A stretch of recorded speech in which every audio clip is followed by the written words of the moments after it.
अलाहाबाद न्यायालयाच्या आदेशानंतर उत्तर प्रदेशातील शंकराचार्य स्वामी अभिमुक्तेश्वरानंद सरस्वती आणि त्यांचे शिष्य दंडी स्वामी प्रत्यक्ष चैतन्य मुकुंदानंद गिरी यांच्यावर अल्पवयीन मुलांच्या लैंगिक शोषणाचे आरोप करण्यात आलाय।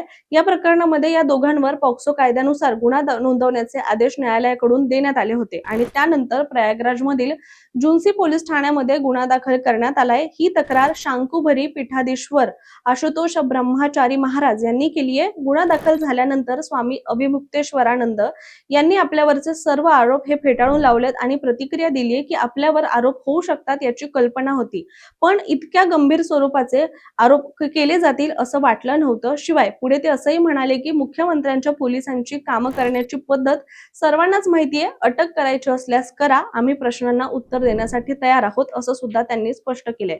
आणि त्यांनी या प्रकरणाला धर्मयुद्ध असं सुद्धा म्हटलंय आणि स्वतःची तुलना सत्याशी केली आहे। आम्ही सूर्य आहोत अभिमानामुळे नाही तर सत्याची निष्ठा असल्यामुळे। सूर्याची आभा कोणी झाकू शकत नाही असं वक्तव्य सुद्धा त्यांनी केलंय। दरम्यान पुढील कायदेशीर प्रक्रिया सुरू असून या प्रकरणाकडे संपूर्ण राज्याचं लक्ष लागलंय।